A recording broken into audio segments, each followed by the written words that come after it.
आप सुन रहे हैं हिंदी साहित्य की सर्वश्रेष्ठ कहानियाँ। आइए सुनते हैं मुंशी प्रेमचंद्र के द्वारा लिखी हुई कहानी तेतर। आखिर वही हुआ जिसकी आशंका थी, जिसकी चिंता में घर के सभी लोग और विशेषतः प्रसूता पड़ी हुई थी। तीनों पुत्रों के पश्चात कन्या का जन्म हुआ। माता सोर में सूख गई, पिता बाहर आंगन में सूख गए और वृद्ध माता सोर द्वार पर सूख गईं। अनर्थ, महा अनर्थ। भगवान ही कुशल करें तो है। यह पुत्री नहीं, राक्षसी है। इस अभागिनी को इसी घर में आना था तो कुछ दिन पहले क्यों ना आई। भगवान सातवें शत्रु के घर भी तेतर का जन्म न दे। पिता का नाम था पंडित दामोदर दत्त। शिक्षित आदमी थे, शिक्षा विभाग ही में नौकर भी थी, मगर इस संस्कार को कैसे मिटा देती जो परंपरा से हृदय में जमा हुआ था कि तीसरे बेटे की पीठ पर होने वाली कन्या अभागिनी होती है, या पिता को लेती है, या पिता को या अपने को। उनकी वृद्धा माता लगी नवजात कन्या को पानी पी पी कर कोसने। कलमुही है कलमुही, ना जाने क्या करने आई है यहाँ। किसी बांझ के घर जाती तो उसके दिन फिर जाते। दामोदर दत्त दिल में तो घबराए हुए थे, पर माता को समझाने लगे, अम्मा तेतर बेतर कुछ नहीं, भगवान की इच्छा होती है वही होता है। ईश्वर चाहेंगे तो सब कुशल ही होगा। गाने वालियों को बुला लो, नहीं लोग कहेंगे 3 बेटे हुए तो कैसे फूली फिरती थी, 1 बेटी हो गई तो घर में कोहराम मच गया। माता, अरे बेटा, तुम क्या जानो इन बातों को। मेरे सिर तो बीत चुकी है, प्राण नहीं में समाया हुआ है। तेतर ही के जन्म से तुम्हारे दादा का देहांत हुआ, तभी से तेतर का नाम सुनते ही मेरा कलेजा कांप उठता है। दामोदर, इस कष्ट के निवारण का भी कोई उपाय होगा। माता, उपाय बताने को तो बहुत हैं, पंडित जी से पूछो तो कोई ना कोई उपाय बता देंगे, पर इससे कुछ होता नहीं। मैंने कौन से अनुष्ठान नहीं किए, पर पंडित जी की तो मुट्ठियाँ गर्म हुई। यहाँ जो सिर पर पड़ना था वह पड़ ही गया। अब टके के पंडित रह गए हैं। जजमान मरें या जिएं, उनकी बला से उनकी दक्षिणा मिलनी चाहिए। धीरे से, लड़की दुबली पतली भी नहीं, तीनों लड़कों से हष्ट पुष्ट है। बड़ी बड़ी आंखें हैं, पतले पतले लाल ओंठ हैं जैसे गुलाब की पत्ती, गोरा चिट्टा रंग है, लंबी सी नाक। कलमुही नहलाते समय रोई भी नहीं, टुकुर टुकुर ताकती रही। यह सब लक्षण कुछ अच्छे थोड़े ही हैं। दामोदर दत्त के तीनों लड़के सांवले थे, कुछ विशेष रूपवान भी न थे। लड़की के रूप का बखान सुनकर उनका चित्त कुछ प्रसन्न हुआ। बोले, अम्मा जी, तुम भगवान का नाम लेकर गाने वालियों को बुला भेजो। गाना बजाना होने दो, भाग्य में जो कुछ है वह तो होगा ही। माता जी को समझ नहीं आता कि क्या करूं। दामोदर, गाना ना होने से कष्ट का निवारण तो होगा नहीं कि हो जाएगा। अगर इतने सस्ते जान छूटे तो ना कराओ गाना। माता, बुलाए लेती हूँ बेटा, जो कुछ होना था वह तो हो गया। इतने में दाई ने शोर में से पुकार कर कहा, बहू जी कहती हैं गाना वाना कराने का काम नहीं है। माता, भला उनसे कहो चुप बैठी रहें, बाहर निकलकर मनमानी करेंगी। 12 ही दिन में बहुत दिन नहीं है। बहुत इतराती फिरती थी, यह ना करूँगी वह ना करूँगी। देवी क्या है, मर्दों की बातें सुनकर वही रट लगाने लगी, तो आप चुपके से बैठती क्यों नहीं। मैं तो तेतर को अशुभ नहीं मानती, और सब बातों में मेमों की बराबरी करती हैं, तो इस बात में भी करें। यह कहकर माता जी ने नाइन को भेजा कि जाकर गाने वालियों को बुला ला, पड़ोस में भी कहती जाना। सवेरे होते ही बड़ा लड़का सोकर उठा, आंखें मलता हुआ जाकर दादी से पूछने लगा, बड़ी अम्मा, कल अम्मा को क्या हुआ। माता, लड़की तो हुई है। बालक खुशी से उछलकर बोला, ओहो, पैजनिया पहनकर छुन छुन चलेगी, जरा मुझे भी दिखा दो दादी जी। माता, अरे क्या शोर में जाएगा, पागल हो गया है क्या। लड़के की उत्सुकता न मानी, शोर के द्वार पर जाकर खड़ा हो गया और बोला, अम्मा जरा बच्ची को मुझे दिखा दो। दाई ने कहा, बच्ची अभी सोती है। बालक, जरा दिखा दो गोद में लेकर। दाई ने कन्या उसे दिखा दी तो वहाँ से दौड़ता हुआ अपने छोटे भाइयों के पास पहुँचा और उन्हें जगह जगह कर खुशखबरी सुनाई। एक बोला, नन्ही सी होगी। बड़ा, बिल्कुल नन्ही सी, जैसी बड़ी गुड़िया। ऐसी गोरी है कि क्या किसी साहब की लड़की होगी। यह लड़की मैं लूँगा। सबसे छोटा बोला, हमको भी दिखा दो। तीनों मिलकर लड़की को देखने आए और वहाँ से बगलें बजाते उछलते कूदते बाहर आए। बड़ा, देखा कैसी है। मंझला, कैसे आंखें बंद किए पड़ी थी। छोटा, हमें तो देना। बड़ा, खूब द्वार पर बारात आएगी, हाथी घोड़े बाजे आतिशबाजी। मंझला और छोटा ऐसे मग्न हो रहे थे मानो वह मनोहर दृश्य आंखों के सामने है। उनके सरल नेत्र मनोल्लास से चमक रहे थे। मंझला बोला, फुलवारियां भी होंगी। छोटा, हम भी फूल लेंगे। छठी भी हुई, बरहें भी हुई। गाना बजाना, खाना पिलाना, देना दिलाना सब कुछ हुआ, पर रस्म पूरी करने के लिए दिल से नहीं, खुशी से नहीं। लड़की दिन दिन दुर्बल और अस्वस्थ होती जाती थी। माँ उसे दोनों वक्त अफीम खिला देती और बालिका दिन और रात नशे में बेहोश पड़ी रहती। जरा भी नशा उतरता तो भूख से विकल होकर रोने लगती। माँ कुछ ऊपरी दूध पिलाकर अफीम खिला देती। आश्चर्य की बात तो यह थी कि अब की उसकी छाती में दूध नहीं उतरा।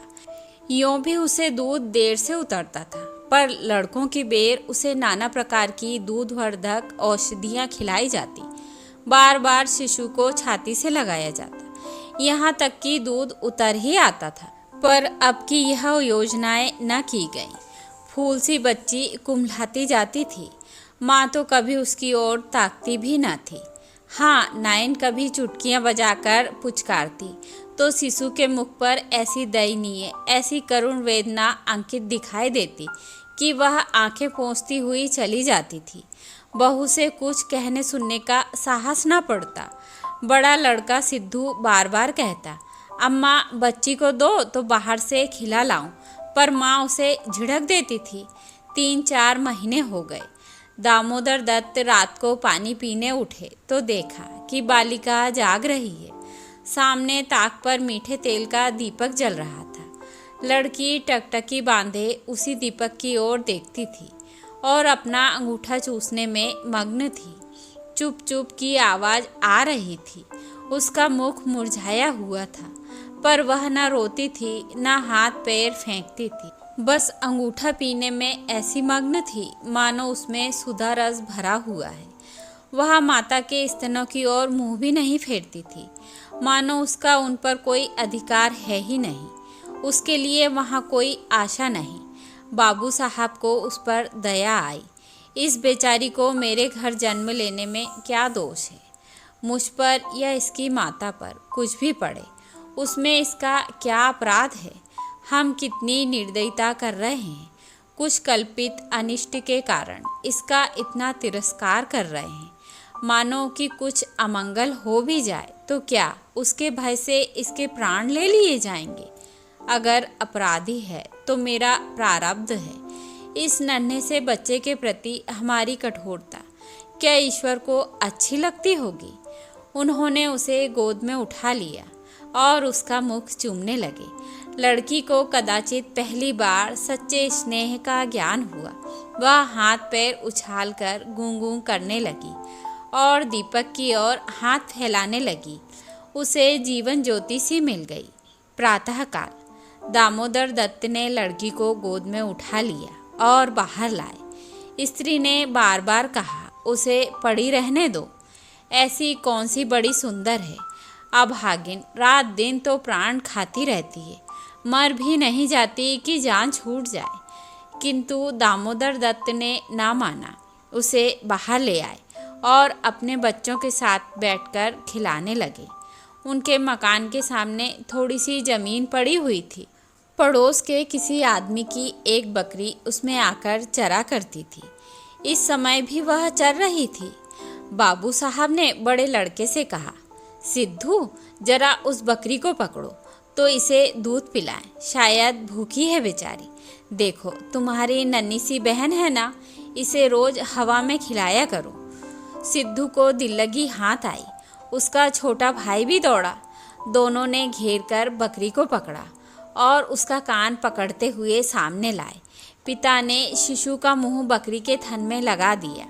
लड़की चुबलाने लगी और एक क्षण में दूध की धार उसके मुंह में जाने लगी, मानो टिमटिमाते दीपक में तेल पड़ जाए। लड़की का मुंह खिल उठा।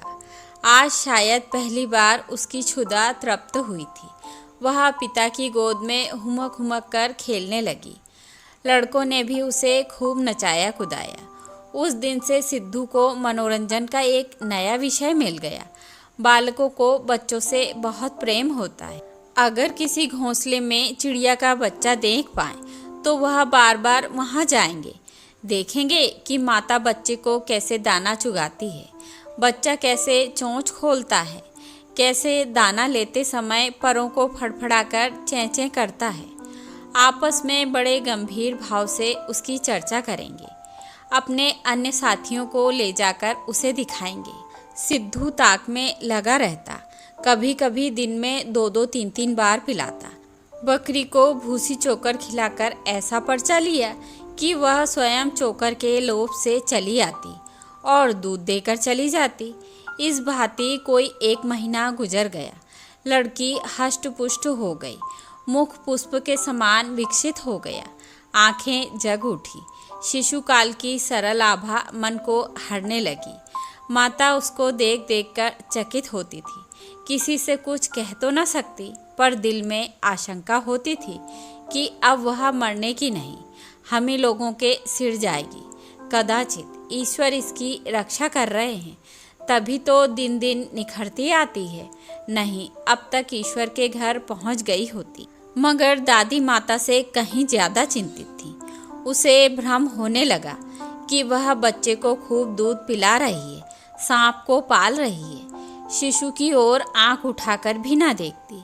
यहाँ तक कि एक दिन कह बैठी, लड़की का बड़ा छोह करती हो। हाँ भाई, माँ हो कि नहीं, तुम न छोह करोगी तो कौन करेगा। अम्मा जी, ईश्वर जानते हैं जो मैं इसे दूध पिलाती हूँ। अरे तो मना थोड़े ही करती हूँ। मुझे क्या गरज पड़ी है कि मुफ्त में अपने ऊपर पाप लूँ। कुछ मेरे सिर तो जाएगी नहीं। अब आपको विश्वास ही ना आए तो क्या करें। मुझे पागल समझती हो। वह हवा पी पी कर ऐसी हो रही है। भगवान जाने अम्मा, मुझे तो अचरज होता है। बहू ने बहुत निर्दोषिता जताई, किंतु वृद्धा सास को विश्वास न आया। उसने समझा वह मेरी शंका को निर्मूल समझती है, मानो मुझे इस बच्ची से कोई बैर है। उसके मन में यह भाव अंकुरित होने लगा कि इसे कुछ हो जाए तब यह समझे कि मैं झूठ नहीं कहती थी। वह जिन प्राणियों को अपने प्राणों से भी अधिक समझती थी, उन्हीं लोगों की अमंगल कामना करने लगी, केवल इसलिए कि मेरी शंकाएं सत्य हो जाएं। वह यह तो नहीं चाहती थी कि कोई मर जाए, पर इतना अवश्य चाहती थी कि किसी के बहाने से मैं चेता दूं कि देखा, तुमने मेरा कहा ना माना, यह उसी का फल है। उधर सास की ओर से ज्यों ज्यों यह द्वेष भाव प्रकट होता था, बहू का कन्या के प्रति स्नेह बढ़ता था। ईश्वर से मनाती रहती थी कि किसी भांति 1 साल कुशल से कट जाता तो इनसे पूछती।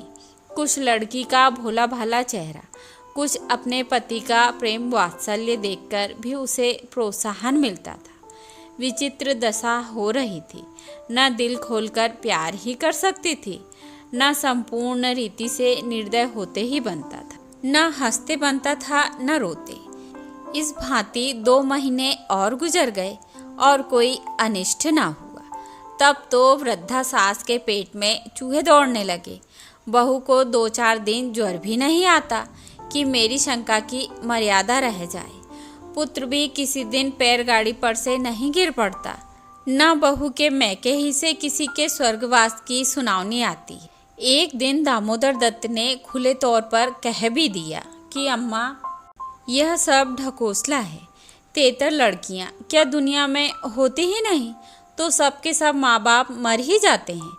अंत में उसने अपनी शंकाओं को यथार्थ सिद्ध करने की एक तरकीब सोच निकाली। एक दिन दामोदर दत्त स्कूल से आए तो देखा कि अम्मा जी खाट पर अचेत पड़ी हुई हैं। स्त्री अंगीठी में आग रखे उनकी छाती सेंक रही हैं और कोठरी के द्वार और खिड़कियां बंद हैं। घबराकर कहा, अम्मा जी क्या दशा है। स्त्री, दोपहर ही से कलेजे में एक सूल उठ रहा है, बेचारी बहुत तड़प रही है। दामोदर, मैं जाकर डॉक्टर साहब को बुला लाऊं ना? देर करने से शायद रोग बढ़ जाए। अम्मा जी कैसी तबीयत है? माता ने आंखें खोली और कराहते हुए बोली, बेटा तुम आ गए, अब ना बचूंगी। हाय भगवान, अब ना बचूंगी। जैसे कोई कलेजे में बर्छी चुभा रहा हो, ऐसी पीड़ा कभी ना हुई थी। इतनी उम्र बीत गई, ऐसी पीड़ा कभी ना हुई। स्त्री, वह कलमुही छोकरी न जाने किस मनहूस घड़ी में पैदा हुई है। सास, बेटा सब भगवान करते हैं, यह बेचारी क्या जाने। देखो मैं मर जाऊं तो उसे कष्ट मत देना। अच्छा हुआ मेरे सिर आई, किसी के सिर तो जाती ही, मेरे ही सिर सही। हाय भगवान, अब ना बचूंगी। दामोदर, जाकर डॉक्टर बुला लाऊं? अभी लौट आता हूँ। माता जी को केवल अपनी बात की मर्यादा निभानी थी, रुपए न खर्च कराने थे। बोली, नहीं बेटा, डॉक्टर के पास जाकर क्या करोगे? अरे वह कोई ईश्वर है, डॉक्टर के पास जाकर क्या करोगे? अरे वह कोई ईश्वर है, डॉक्टर अमृत पिला देगा, 10-20 वह भी ले जाएगा। डॉक्टर वैद्य से कुछ ना होगा। बेटा तुम कपड़े उतारो, मेरे पास बैठकर भागवत पढ़ो। अब ना बचूंगी, अब ना बचूंगी, हाय राम। दामोदर, तेतर बुरी चीज़ है, मैं समझता था कि ढकोसला है। स्त्री, इसी से मैं उसे कभी नहीं लगाती थी। माता, बेटा बच्चों को आराम से रखना, भगवान तुम लोगों को सुखी रखे। अच्छा हुआ मेरे ही सिर गई, तुम लोगों के सामने मेरा परलोक हो जाए। कहीं किसी दूसरे के सिर जाती तो क्या होता राम। भगवान ने मेरी विनती सुन ली। हाय हाय, दामोदर दत्त को निश्चय हो गया कि अब अम्मा ना बचेंगी। बड़ा दुख हुआ। उनके मन की बात होती तो वह माँ के बदले तेतर को न स्वीकार करते, जिस जननी ने जन्म दिया, नाना प्रकार के कष्ट झेलकर उनका पालन पोषण किया, अकाल वैधव्य को प्राप्त होकर भी उनकी शिक्षा का प्रबंध किया। उनके सामने एक दूध मुही बच्ची का क्या मूल्य था, जिसके हाथ का एक गिलास पानी भी वह ना जानते थे। शोकातुर हो कपड़े उतारे और माँ के सिरहाने बैठकर भागवत की कथा सुनाने लगे। रात को बहू भोजन बनाने चली तो सास से बोली, अम्मा जी तुम्हारे लिए थोड़ा सा साबूदाना छोड़ दूँ? माता ने व्यंग्य करके कहा, बेटी अन्न बिना ना मारो, भला साबूदाना मुझसे खाया जाएगा? जाओ थोड़ी पूरियाँ छान लो, पड़े पड़े जो इच्छा होगी खा लूँगी, कचौरियाँ भी बना लेना। मरती हूँ तो भोजन को तरस तरस क्यों मरूँ। थोड़ी मलाई भी मंगवा लेना, चौकी हो। फिर थोड़े खाने आऊँगी बेटी, थोड़े से केले मंगवा लेना, कलेजे के दर्द में केले खाने से आराम होता है। भोजन के समय पीड़ा शांत हो गई, लेकिन आधा घंटे बाद फिर जोर से होने लगी। आधी रात के समय कहीं जाकर उनकी आंख लगी। 1 सप्ताह तक उनकी यही दशा रही। दिन भर पड़ी कराहा करती, बस भोजन के समय जरा वेदना कम हो जाती। दामोदर दत्त सिरहाने बैठे पंखा चलते और मातृ वियोग के आगत शोक से रोते। घर की मेहरी ने मोहल्ले भर में एक खबर फैला दी। पड़ोस ने देखने आई तो सारा इल्जाम बालिका के सिर गया। एक ने कहा, यह तो कहो बड़ी कुशल हुई कि बुढ़िया के सिर गई, नहीं तो तेतर तो माँ बाप 2 में से एक को लेकर तभी शांत होती है। देव ना करे किसी के घर तेतर का जन्म हो। दूसरी बोली, मेरे तो तेतर का नाम सुनते ही रोए खड़े हो जाते हैं। भगवान बांझ रखे पर तेतर का जन्म ना दे। 1 सप्ताह के बाद वृद्धा का कष्ट निवारण हुआ। मरने में कोई कसर ना थी। वह तो कहो पुरखाओं का पुण्य प्रताप था।